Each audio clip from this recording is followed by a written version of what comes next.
Hello and welcome to the afternoon edition of Live. Here we've got a special edition for you with four of our reporters, including myself, Matt Dehennan. I'll introduce them to you now. So we've got Harry Benbow, who's on the line with me as well. Hello. We have Anna Brocklehurst as well. Hi. And we have Jordan Baker. Hi. Brilliant. So the pressing matter today is it's election day here in the UK. So that means Wales, Scotland and here in England are going to the polls.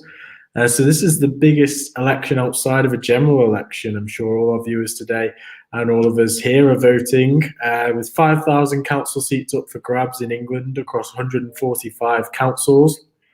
It is a pretty big deal in the UK. That is in England, where 13 mayors are also elected, along with those council seats I just mentioned. In Scotland as well, there's a big vote in the Parliament there, with all MP seats up for grabs. And in Wales as well, they're also electing 80 MPs for the Welsh Parliament in Cardiff. Now back to the mayor front. It's a big deal for West Yorkshire. That's their first ever mayor. Of course, about 20 years ago, London was the first borough to switch back to a mayor, a directly elected mayor by the constituents. And we have Jordan, who is from West Yorkshire. Are you excited about this, Jordan? I am, actually. I'm going to be very glad to see what it brings to West Yorkshire.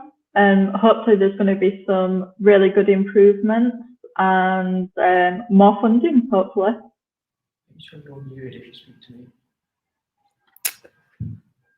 And in England, of course, we have all these seats up for grabs. Of course, it really means a great deal for local councils with services which they're in control of. So bin collections, sports facilities, etc.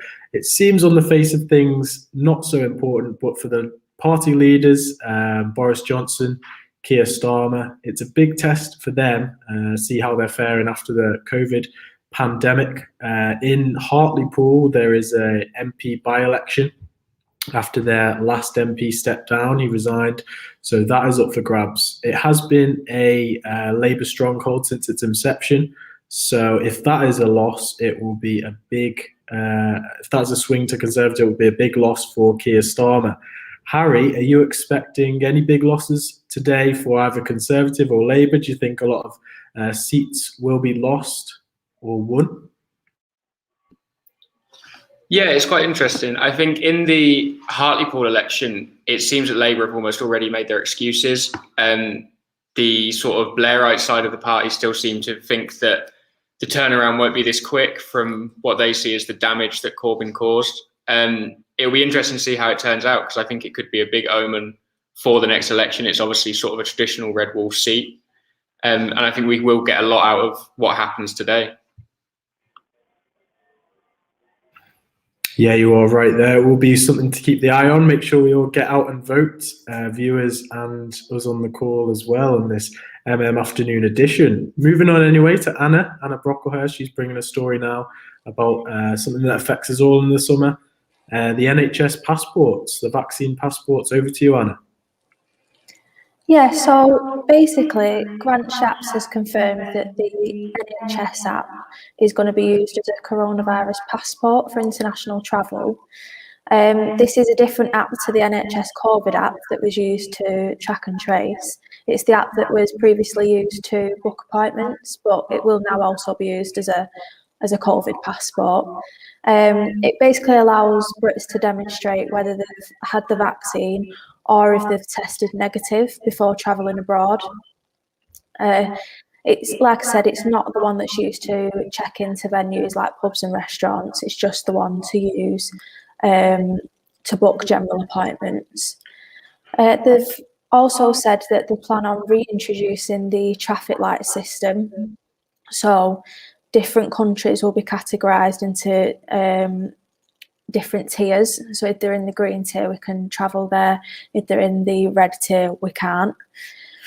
And that will categorise all different kinds of destinations. That will be no earlier than the 17th of May, though. Currently, it's still illegal to travel abroad unless for certain exceptions. They've said that the countries that are going to make the green list are going to be revealed in the next few weeks. There's been a couple of rumours going around about which will be on there. France is said to be on the green list, as well as Spain and Portugal. We now have a video that shows Grant Shapps discussing the app and the traffic light system. I can confirm we are working on an NHS application. Actually, it will be the actual app. It will be the NHS app that is used for people when they book appointments with the NHS and so on, to be able to show that you've had a vaccine or that you've had testing. And I'm working internationally with partners across the world to make sure that that system can be internationally recognised. So that's the way forward. And actually, I'm chairing a meeting of the G7 Secretaries of State for Transport, my equivalent from America and Canada and all the other G7 countries next week. Anna, what do you think about this news that you bring us on the vaccine passport? Do you think it's a better idea than other ones sort of rumoured to be happening before, where you'd need a passport to get into events and concerts and stuff? I can understand needing one to travel abroad. I was never really for the idea of them for, events like concerts, and at some point they were even saying you'd need one to get into a pub. I think there's a lot of different ideas flying about though at the moment, because they've said the countries on the green list basically means that you don't have to quarantine when you come back, but you do need to display a negative COVID result. So obviously this implies that there isn't necessarily a need for a vaccine. And they have said that these vaccine passports could just mean a negative test. So I think maybe rethink the name, because it is a bit confusing. It does suggest that you have to have this vaccine, that it's compulsory and you don't get a choice. But we'll just have to see at the moment. I think it mainly is just rumours, which countries will be on, how it's going to work. It's all a bit confusing. Yeah, and over to you, Jordan, just on this one. What do you think is going to happen? Do you think they will introduce the vaccine passport internally in the country, or do you think it will just stay foreign travel? Well, it's obviously a bit of a controversial start point, really. People have already expressed their views that they wouldn't be happy with it going on internally inside the country. Personally, I can understand why it's been brought in for foreign travel and stuff. We obviously need to stop the spread, and I think we've seen it all before, what has happened, and I feel like it's a great move for foreign travel, but I'm not really sure if it would be welcomed internally into the country. And Harry, would you happily sign up to a vaccine passport if it were to mean you could go on a foreign holiday? Yeah, I think the problem is at the moment, I'm not sure there's going to be much of a choice. It's going to be one way or the other. And it's hard to sort of criticize this without being seen as a pandemic skeptic or a COVIDiot sort of thing. But I think there does have to be serious concerns about civil liberties if we're being made to have passports to leave the country that are separate from the ones we were already forced to have. And I think it's definitely something that we need to look into more ardently. Yeah, I think you make a great point there. I think a lot of people in the country are really going to go abroad anyway. They're sort of resigned to the idea of a staycation. So it's just if this sort of stays around into next year and whatnot. So moving away from that topic onto our third one, the news broke earlier this week about Bill and Melinda Gates, who Bill is obviously the fourth richest man in the world according to Forbes. He invented Microsoft, the world's most prominent software company. After 27 years, they're now getting a divorce, which broke earlier in the week. They're worth around a combined 200 billion. And they released a statement saying the marriage was irretrievably broken, saying they can no longer grow as a couple. So it's just that next stage now, how this will develop. Obviously on the screen now we see their most prominent asset of real estate, which altogether is worth around $200 million. This property was built for 60 mil and is now worth around $140 million. It's in Seattle. This is just an example of the sort of real estate portfolio they own. It's in Seattle, as I said, and it's called Zando 2. It's got its own Wikipedia page. So just showing this to sort of highlight the divorce settlement that's going to have to be reached here. Also, they run the Bill and Melinda Gates Foundation since 2000, which has since invested $30 billion in healthcare, education around the world. And the latest on this story, why we touch on it today, is that there was no prenuptial agreement signed between the two. But apparently, before the divorce announcement was released to us, they had signed a separation agreement, which was obviously not made public. Now, it's just what is in this agreement. You know, some stuff has leaked out over the past few days. Slight clue to that it is going to be an amicable divorce, but then again, it is probably going to be one of the most high-profile and financially weighted divorces we've probably ever seen. So it is definitely newsworthy. And a slight clue to how it's going to go is Bill Gates transferred, or one of his companies transferred, $1.8 billion worth of stocks into Melinda's name just yesterday. So we're already starting to see the cogs turning on this one, on the divorce happening. It's a high-profile one, of course. So I was just wondering your guys' opinions on it. Do you think, sort of, Anna, I'll come to you. Do you think it will set the precedent for how celebrities should amicably separate, or do you think the likes of Kim Kardashian and Kanye West will still want to claim the headlines later in the summer? I mean, I think when it comes to celebrity divorces, they're always high profile. You know, you can say you're going to do it privately and amicably, but people are always going to want to know what's going on. People are going to want to know what's in this agreement that they've made, whether it's private or not. And I think when there's that much money involved and probably that many assets, people are bound to be interested to see what happens. I mean, it was similar when Jeff Bezos and his wife divorced. You know, I think she became like the richest woman in the world from that divorce. You know, there's a lot of interest surrounding it, and I think there always will be with divorces like this in the public eye.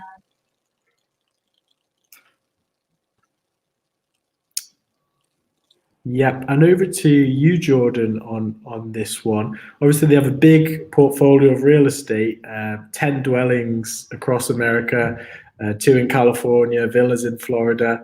They also have 3 grown-up children who obviously don't need custody fought over anything like that. So it does seem pretty plain sailing from an outsider, but do you think it will be difficult to separate 10 properties and decide what goes where, or do you think they get on well enough so that, you know, they'll still see each other at their own houses, etc.? Because they have said they're gonna still carry on with the foundation that they both run.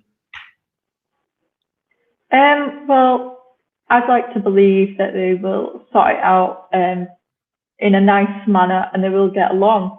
The statement they released, I thought, was pretty nice, and it does highlight that they obviously have probably thought about this for a while. It's not something new to them. It's new to the media, but maybe to them they've seen it coming for a while. Obviously, there is a lot of money involved, and I think in some cases with the divorce, it's always seen as, oh, women want to take the money. But in this case, Melinda actually has worked for the money. They both have. And I think they're both deserving of both getting like an equal amount. Yeah, definitely. Obviously, they've pumped a lot of over $30 billion worth around in developing countries. So they've definitely pulled their weight, as you say, and deserve the privacy, I think, from us and from the rest of the media. So moving away from this story now, we'll move over to Harry, who's going to bring us a story about NFTs. Do you want to explain a bit more about them, Harry, and the future impact?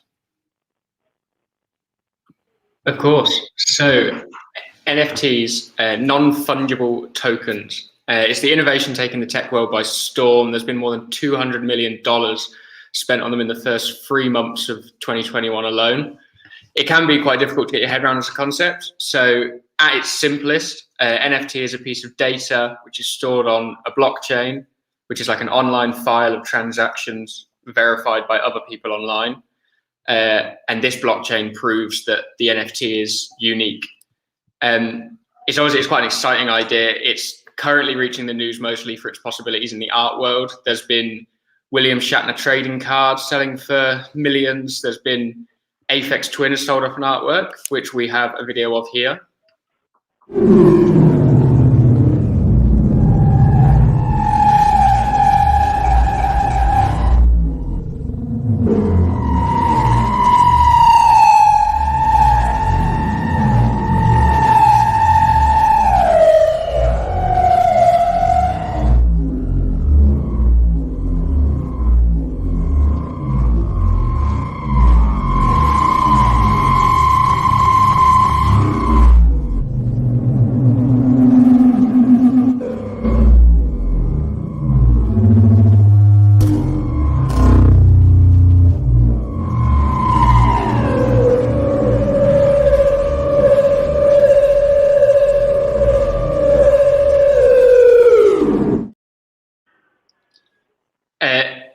That was quite intense. And obviously they've also been used in the marketing for the new Godzilla vs. King Kong movie, and a Jean-Michel Basquiat painting is being sold as an NFT along with the original artwork, with the option to destroy the original, leaving the NFT as the only authenticated record of the artwork.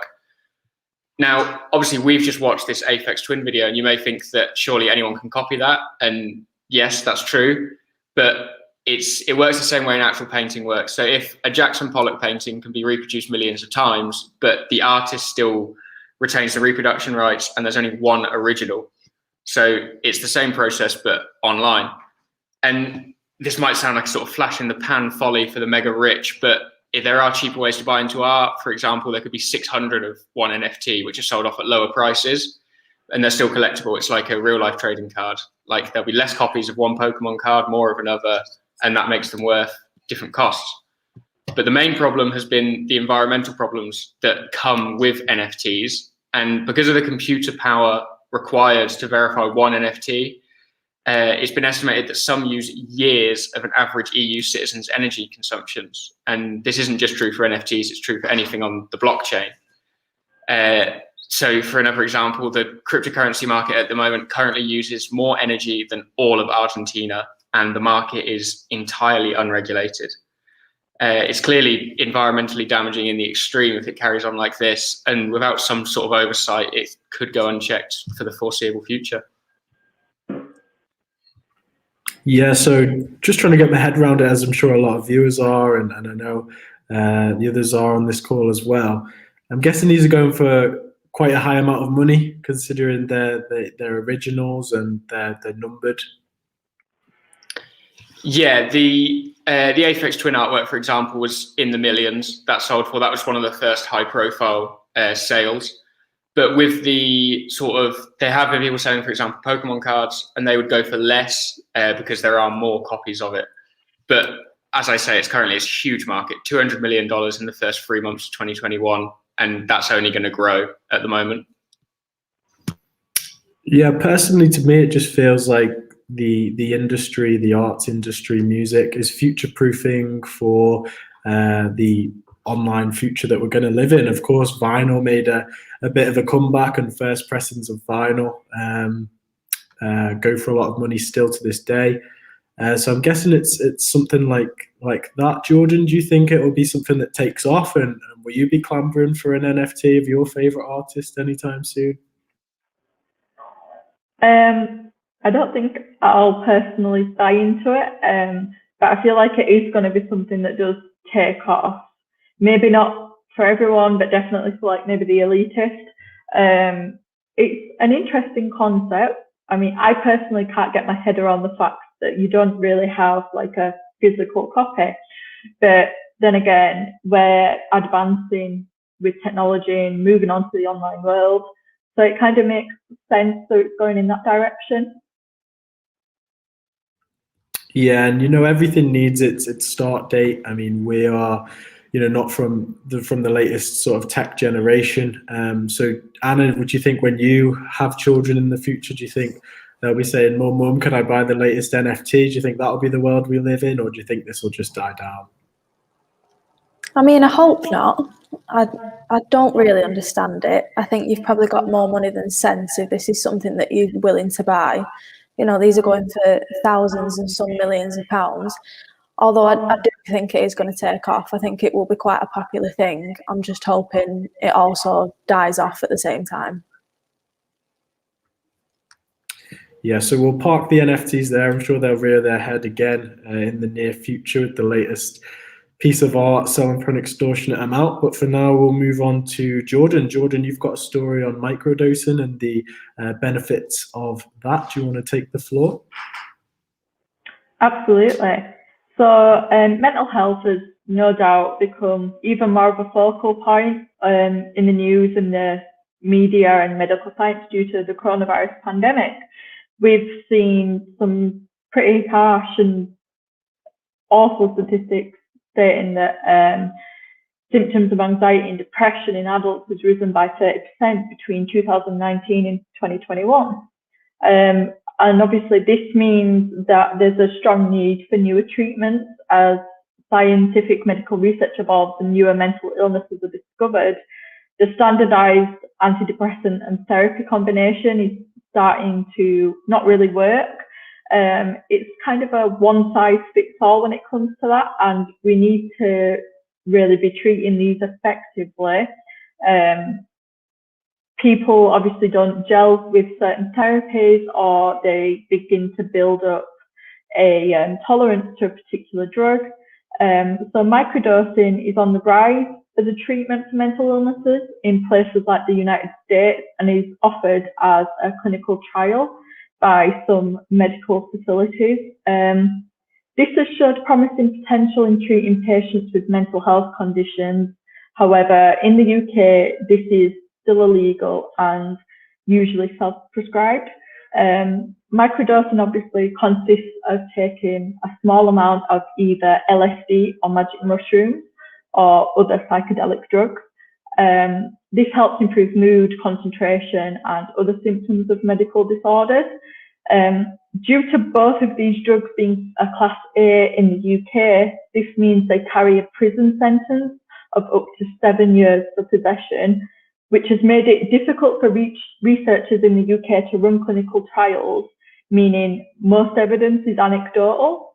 The Imperial College London actually just recently conducted the largest placebo-controlled study into psychedelics, and it did find that it did improve people's psychology in different ways, such as an improved sense of well-being and life satisfaction, although the same improvements were also seen in those who had also taken the placebo. The lead author at the Centre for Psychedelic Research stated, "This suggests that the improvements may not be due to the pharmacological action of the drug, but can instead be explained by the placebo effect." However, there is still a long way to go in terms of scientific research into microdosing and its effects on the human mind. Although the likes of Steve Jobs, the late founder of Apple, claims that taking LSD was actually a key aspect into his creativity when creating his world-dominating technology. And there's a doctor, Dr. James Feidman. He runs a website on microdosing, and he asks people to report back to him about their experiences. So far, over 900 people have contacted him about this, with the majority of feedback being people's lives seem to be working better, they're more effective, and their eating and sleeping habits have improved, and overall feel better in social situations. But the question still remains unanswered, and is this the way forward?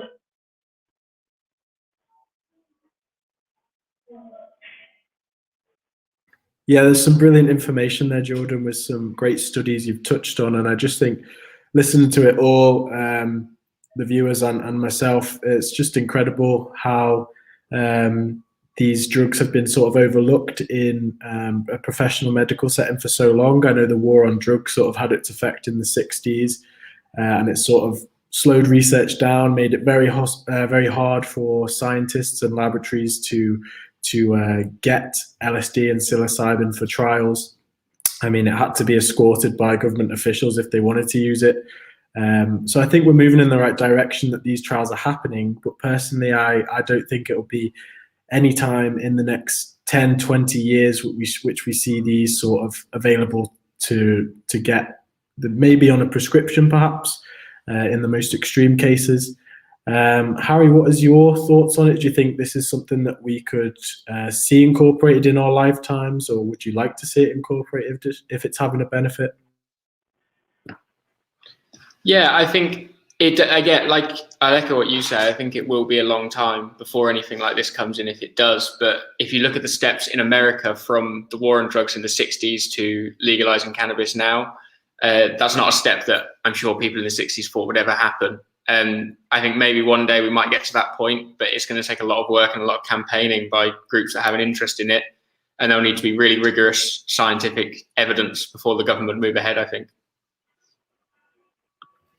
Yeah, definitely. We will be needing that evidence. And without it, I think you'll get a lot of people going into taking these drugs not knowing what to expect, and having a difficult period. Anna, do you think, as well as the evidence, do you think maybe even while these drugs are illegal, do you think maybe better support and some information about what to expect when you take these drugs is needed?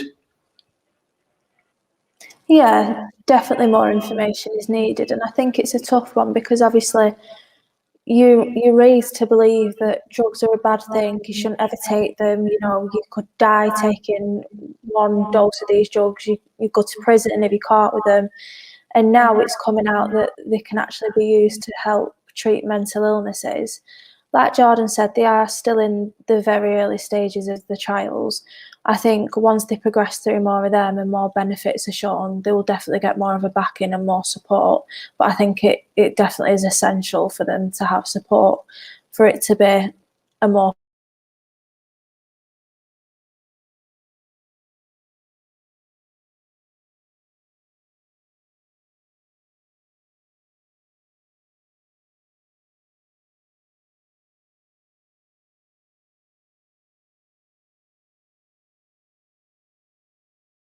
We'll go back to Harry with the Oscars. Obviously happened over the weekend. Harry, do you want to fill us in about some of the surprises that happened at the event and who won as well? Yeah, I think the biggest talking point has been the Best Actor win for Anthony Hopkins. It was unexpected. It was a very low-key drama. He's in The Father, which we have the trailer for now.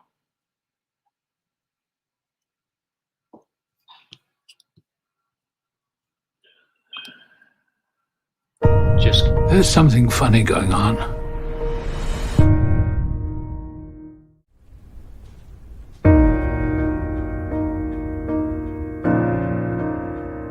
Date of birth?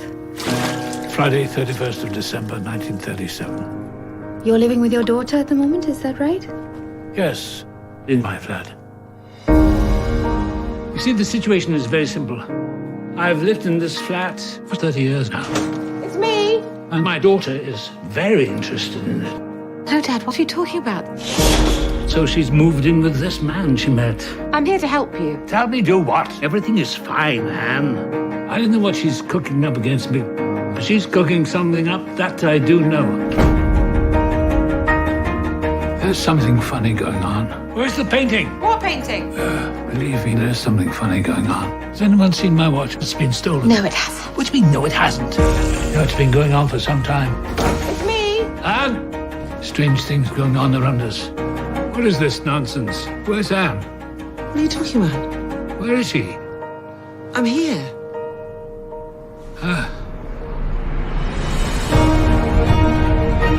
I don't need any help. We have to come up with a different arrangement. Stop talking like that. And I'm not leaving my flat! I am not leaving my flat! Dad? Have you had your pills? Can I ask you a question? How much longer do you intend to hang around here? ruining your daughter's life?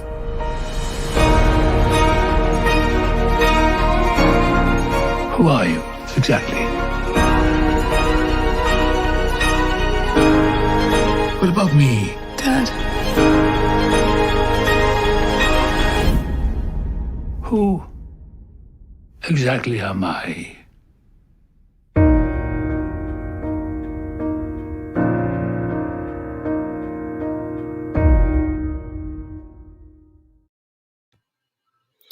As you can see, it's a very nuanced performance from Hopkins. He deals with this person that is sort of physically free to roam but mentally imprisoned, and it works as sort of almost a opposite performance to his other win for Silence of the Lambs in 1992, which is physically constrained but mentally charged. And now the backlash has mostly come because the ceremony was laid out to make it look like Black Panther actor Chadwick Boseman, who died aged 43 in August 2020 after a battle with colon cancer. The whole ceremony was sort of set up for him to win. It looked as if he was going to win. When the Academy greeted their guests with their welcome bags, they were given this as an NFT, which we have a video.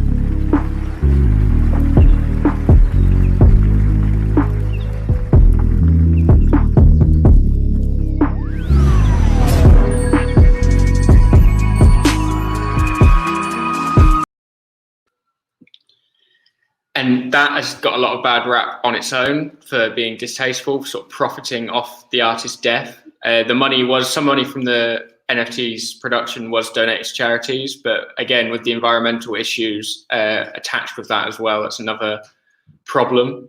And also, Best Picture is normally last, which was won by Nomadland this year, but that was swapped to place Best Actor last, which hasn't happened before. And this is presumably because the producers anticipated a Boseman win. And it doesn't finish here. With the coronavirus restrictions, they were only accepting acceptance speeches from people who could make it to a designated centre, such as BFI South Bank, where Hopkins co-star Olivia Colman was. But Anthony Hopkins, being 83 years old and residing in Wales at the moment, didn't fancy this trip to London or LA. He struggles with Asperger's, so it's not likely that he enjoys ayahuasca ceremony situations with big crowds. But the Academy refused to let him give a speech over Zoom. Now, this just led to an awkward silence at the end of the ceremony, and it cuts straight away. Carl Buchanan from the New York Times has reported that Hopkins offered to be on call, but the entire request was rejected. Although Hopkins did later publish this acceptance video from Wales. Good morning.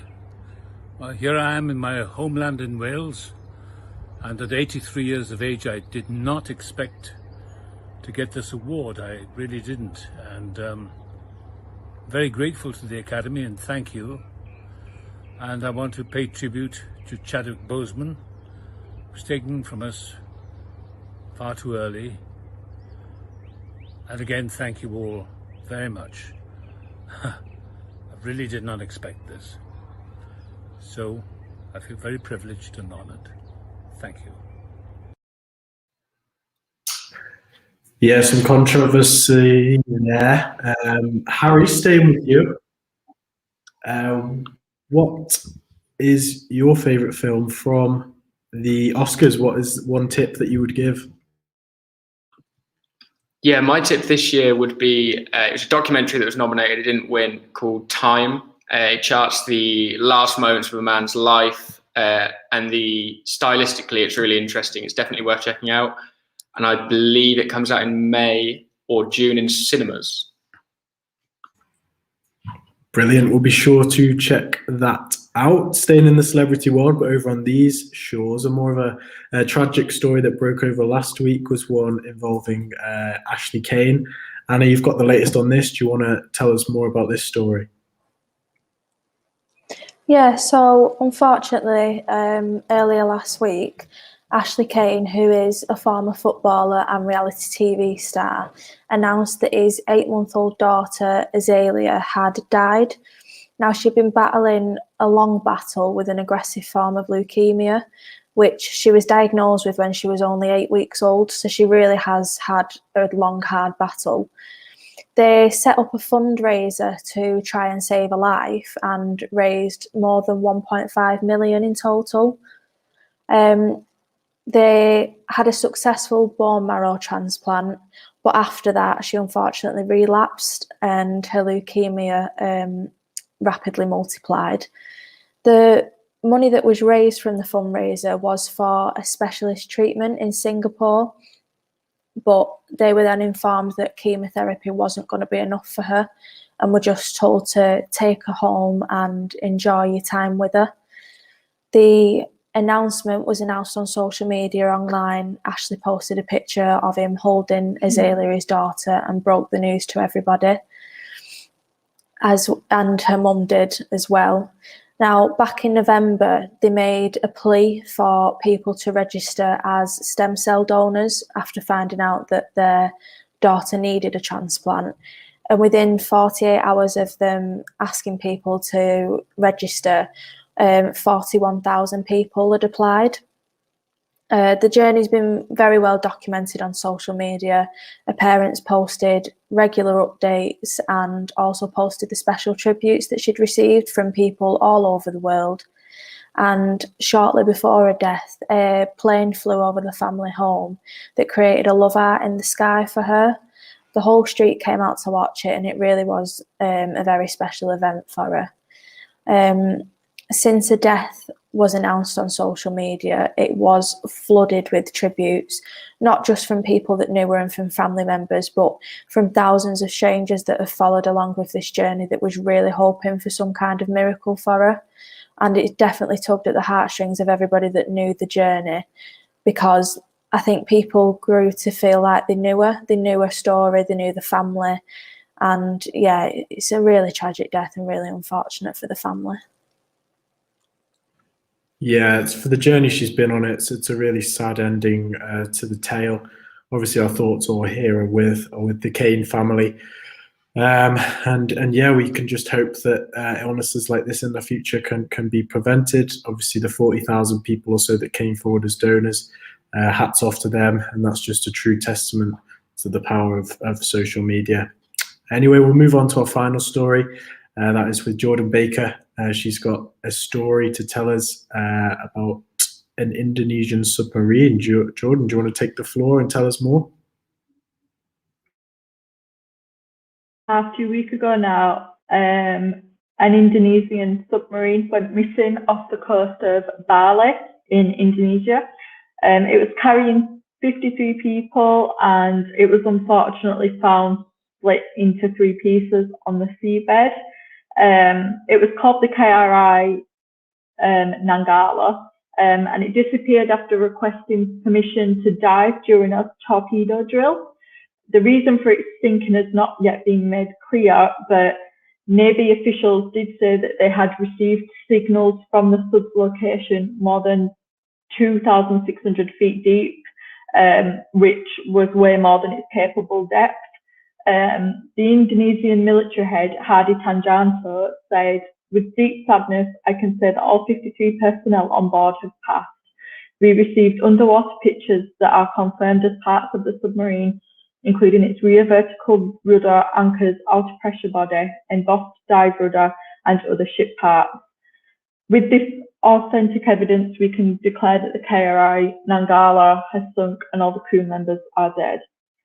Since the announcement of this tragic news, video footage filmed a few weeks ago, which actually shows the sailors singing an Indonesian hit called Sampai Jumpa, which translates to "see you later," and I believe we have the video of that now.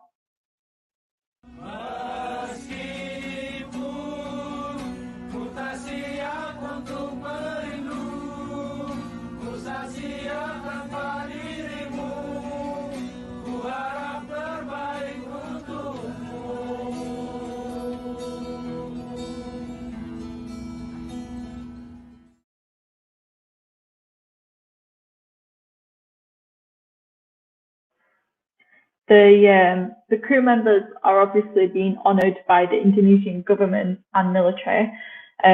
They've been promoted 1 rank higher than what they were, and they've all been awarded with a Star Medal for their services and contribution. The government has also said it will be sponsoring the education of the crew members' children who sadly lost a parent, and this money will go up until their bachelor degrees. Grieving relatives gathered on the seashore in Bali to pay their respects to the crew, and they laid floral tributes and cast them out to sea. The vessel was 44 years old and of German build, but it underwent a refit in 2012. Residents of an East Java town, which hosts the naval base from where the search and rescue operations were conducted, joined nationwide calls to accelerate the modernisation of Indonesia's defence forces. Indonesia has sought to revamp its military capability, yet some equipment is still not up to standard and there have been fatal accidents in recent years. While Indonesia has not previously suffered a major submarine disaster before, other countries have been struck by accidents in the past. In 2008, 20 people were actually killed by a poisonous gas when a fire extinguishing system was accidentally activated on a Russian submarine that was being tested in the Sea of Japan. Obviously, whilst we all celebrate and welcome new technology all the time, unfortunately, it doesn't come without misfortune, but maybe is this the price we have to pay for such things?